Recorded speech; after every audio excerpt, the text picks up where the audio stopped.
इस वीडियो में हम जानेंगे कि ऑप्शन क्या होता है और इसे हम रियल लाइफ एग्जांपल के साथ समझेंगे। और ये option trading for beginner series का फर्स्ट वीडियो है। ऑप्शन ट्रेडिंग को बहुत ही ज्यादा कॉम्प्लिकेट माना जाता है, मगर मैं कोशिश करूंगा कि मैं इसे बहुत ही सिंपल तरीके से रियल लाइफ एग्जांपल से समझाऊं ताकि आपको अच्छे से समझ में आए। सो मेक श्योर कि आप अपना पूरा फोकस बनाए रखें क्योंकि ये एक कॉम्प्लिकेट टॉपिक है और अगर आप ध्यान से देखेंगे तभी आप ऑप्शन को समझ पाएंगे। तो चलिए सबसे पहले जानते हैं कि ऑप्शन क्या है। ऑप्शन एक फाइनेंशियल डेरिवेटिव है अंडरलाइंग एसेट का। चलिए इसे सिंप्लीफाई करते हैं। ऑप्शन को समझने के लिए आपको सबसे पहले डेरिवेटिव्स को समझना होगा। तो चलिए सबसे पहले समझते हैं कि डेरिवेटिव्स क्या है। डेरिवेटिव्स मीन किसी चीज को किसी और चीज से डिराइव्ड किया गया है। चलिए इसे एक रियल लाइफ एग्जांपल से समझते हैं। आप सभी को क्रूड ऑयल पता होगा। जब भी क्रूड ऑयल को एक सर्टेन टेम्परेचर पर हीट किया जाता है तो इससे डीजल बनता है। सो यहाँ पर क्रूड ऑयल को हम अंडरलाइंग एसेट कहते हैं और डीजल को हम डेरिवेटिव्स कहते हैं क्योंकि डीजल को क्रूड ऑयल से डिराइव्ड किया गया है। चलिए एक और एग्जांपल से समझते हैं। लेट्स अज्यूम कि आपके पास मिल्क है और आप मिल्क से पनीर बनाते हैं। तो यहाँ पर पनीर एक डेरिवेटिव्स है मिल्क का और मिल्क को हम अंडरलाइंग एसेट कहते हैं। क्योंकि पनीर को मिल्क से ड्राइव किया गया है इसलिए हम इसे डेरिवेटिव कहते हैं और मिल्क को अंडरलाइंग एसेट कहते हैं। और डेरिवेटिव मेनली 4 टाइप्स के होते हैं, फॉरवर्ड्स,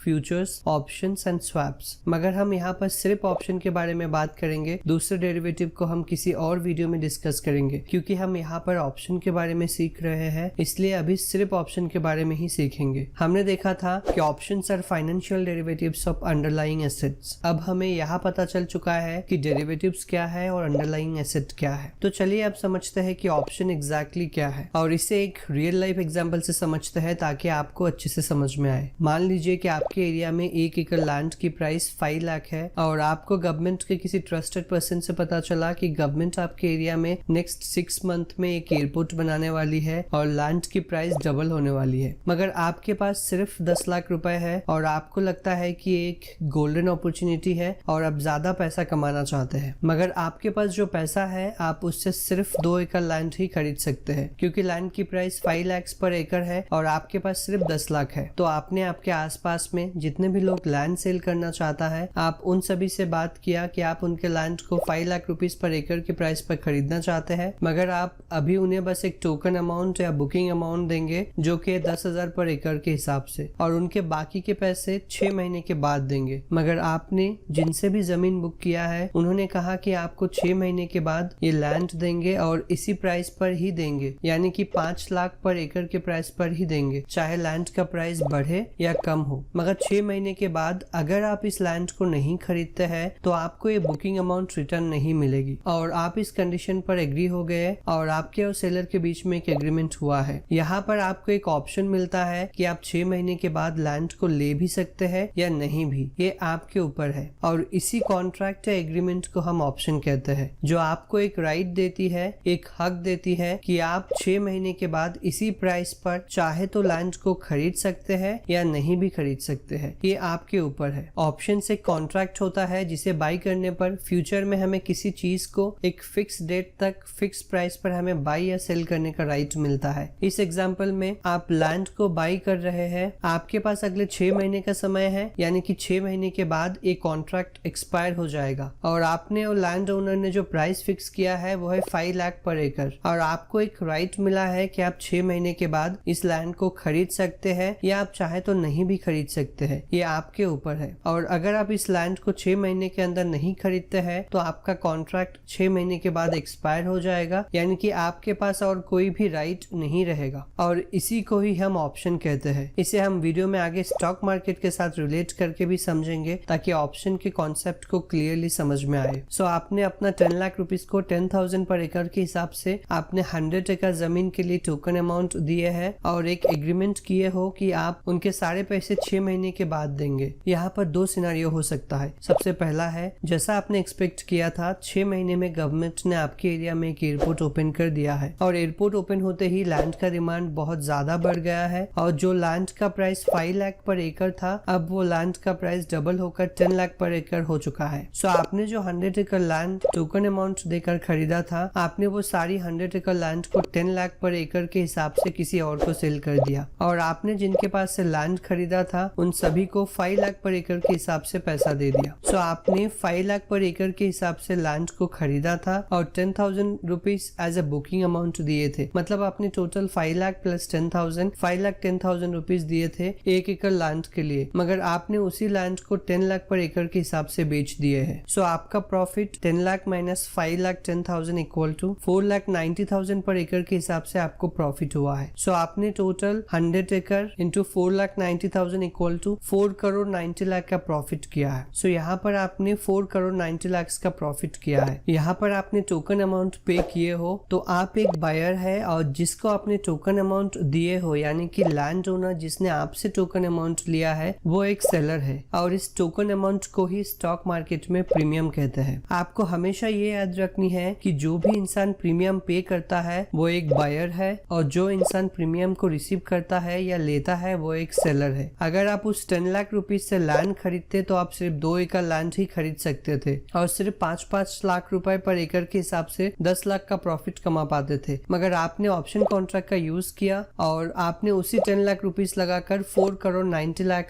का प्रॉफिट किया। आपके पास 100 एकड़ लैंड खरीदने का पैसा नहीं था, इसलिए आपने ऑप्शन कॉन्ट्रैक्ट का यूज करके 100 एकड़ लैंड को खरीदने का राइट को खरीदा टोकन अमाउंट देकर। अगर आप एक्चुअल में 100 एकड़ लैंड 5 लाख पर एकड़ के हिसाब से खरीदना चाहते थे तो आपके पास 5 करोड़ होना चाहिए था, मगर आपके पास इतना पैसा नहीं था। फिर भी आप 5 करोड़ का लैंड खरीद के जितना प्रॉफिट कमा पाते थे लगभग उतना ही प्रॉफिट 10 लाख रुपए से ऑप्शन कॉन्ट्रैक्ट का यूज करके कमाए हो। और यही है ऑप्शन कॉन्ट्रैक्ट का सबसे बड़ा एडवांटेज, जो आपको कम पैसों में बड़ा पैसा कमाने का ऑप्शन देता है। हम ऑप्शन के advantages and risk upcoming video में डिटेल्स में समझेंगे कि ऑप्शन ट्रेडिंग के क्या क्या बेनिफिट्स है और इसमें कितना रिस्क है, सारी चीजें डिटेल में समझेंगे। सो मेक श्योर कि आप इस सीरीज के सारे वीडियोस को देख रहे हो। चलिए अब एक दूसरा सिनेरियो देख लेते हैं। आपने जैसे एक्सपेक्ट किया था कि अगले 6 महीने के बाद आपके एरिया में एक एयरपोर्ट ओपन होने वाली थी, मगर वो इन्फॉर्मेशन गलत निकली और 6 महीने के बाद लैंड का प्राइस कम हो जाती है और कम होकर 3 लाख पर एकड़ हो जाती है। आपने 6 महीने पहले बस बुकिंग अमाउंट देकर 100 एकड़ लैंड को बुक किया था और एक एग्रीमेंट किया था कि 6 महीने के बाद आप चाहे तो इस लैंड को खरीद सकते हैं या आप चाहे तो नहीं भी खरीद सकते हैं। मगर इस सिनेरियो में लैंड का प्राइस कम होकर 3 लाख पर एकड़ हो चुकी है, तो आप इस लैंड को 5 लाख पर एकड़ के हिसाब से क्यों खरीदेंगे? क्योंकि इसका प्राइस तो कम हो चुकी है और अगर आप अभी खरीदते हैं तो आपको 2 लाख पर एकड़ के हिसाब से लॉस होगी। तो आपने उस लैंड को नहीं खरीदा, आपने जो बुकिंग अमाउंट दिए थे उस बुकिंग अमाउंट को आपने जाने दिया। तो आपका नुकसान कितने का हुआ? सिर्फ 10,000 पर एकड़ के हिसाब से हुआ। जो आपने बुकिंग के लिए 10 लाख रुपीज दिए थे आपको बस 10 लाख का ही नुकसान हुआ है। वहीं पर अगर आप पूरे 100 एकड़ लैंड को 5 लाख एकड़ के हिसाब से खरीदते तो आपका नुकसान होता 2 लाख पर एकड़,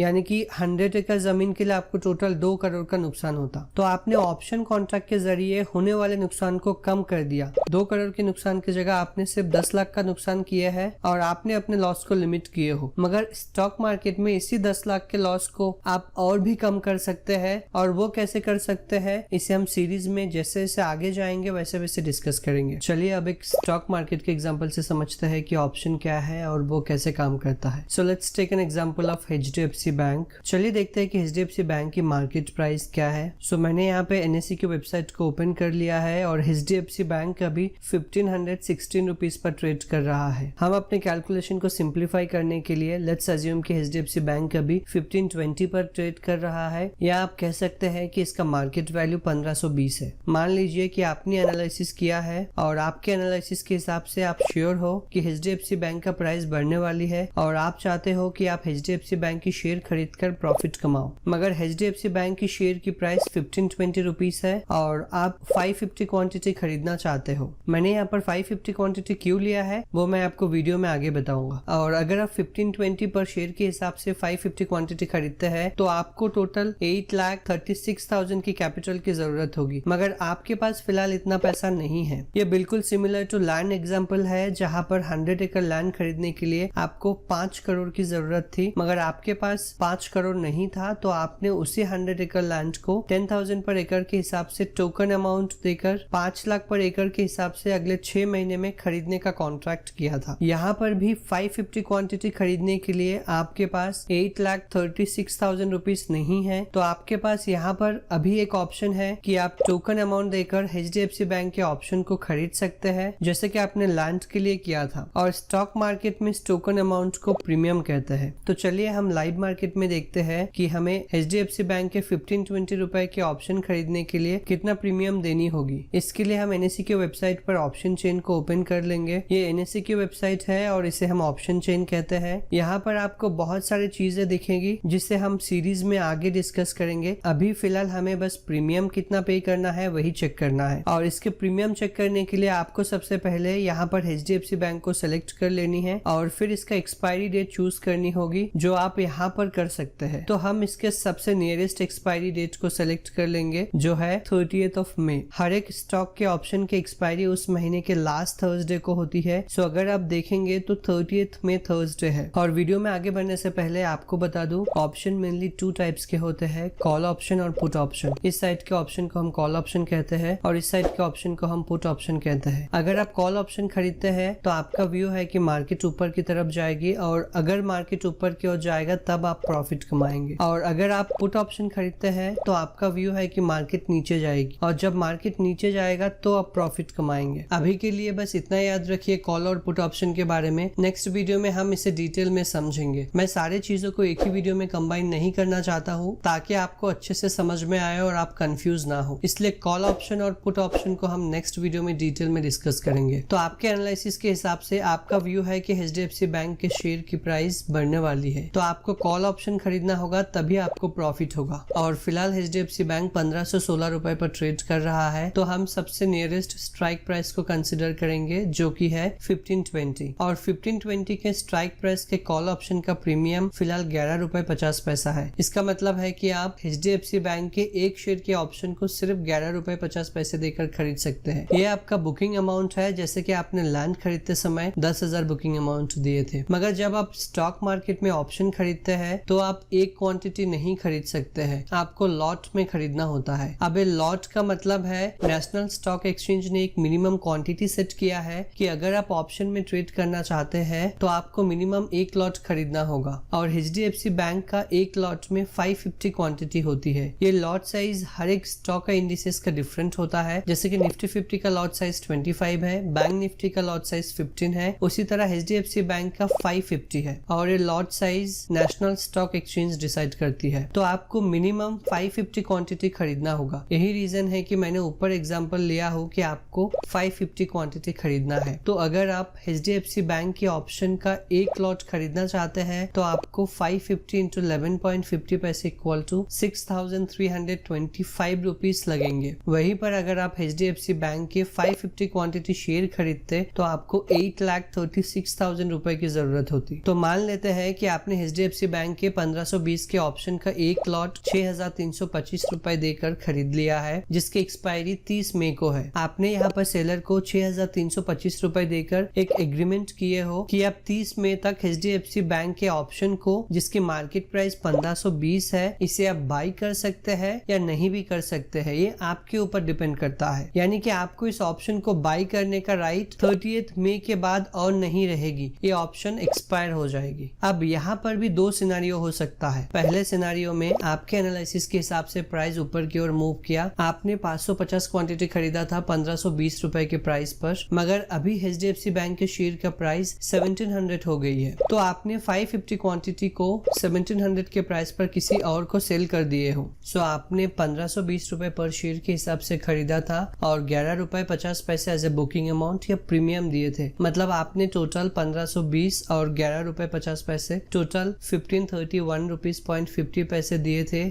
HDFC बैंक के एक शेयर के लिए, मगर आपने उसे 1700 पर शेयर के हिसाब से सेल कर दिए। तो आपने टोटल 1700 माइनस 1531.50 इक्वल टू 168.50 पैसे पर शेयर के हिसाब से प्रॉफिट किया। जब हमने लैंड के प्रॉफिट का कैलकुलेशन किया था तो वो कैलकुलेशन बिल्कुल सही था, मगर स्टॉक मार्केट में इसका अलग से कैलकुलेशन होता है कि स्टॉक का प्राइस कितना बढ़ने से ऑप्शन का प्राइस कितना बढ़ेगा। यानी कि अगर HDFC बैंक 180 पॉइंट बढ़ा है तो उससे ऑप्शन का पॉइंट 11 रुपए 50 पैसे से कितना बढ़ेगा। इसके लिए हमें ऑप्शन ग्रीक को सीखना होगा जो हम आगे आने वाले वीडियोस में कवर करेंगे। अभी के लिए आप ये एज्यूम कर लीजिए कि 168.50 रुपीज का प्रॉफिट हुआ है पर शेयर के हिसाब से। तो आपने टोटल 550 क्वांटिटी खरीदा था तो 550 इंटू 168.5 92,675 रुपीज का आपने प्रॉफिट किया। आपके पास 550 क्वांटिटी HDFC बैंक के शेयर खरीदने का पैसा नहीं था, जिसके लिए आपको 8,36,000 की कैपिटल की जरूरत थी, मगर आपने HDFC बैंक के ऑप्शन को खरीदा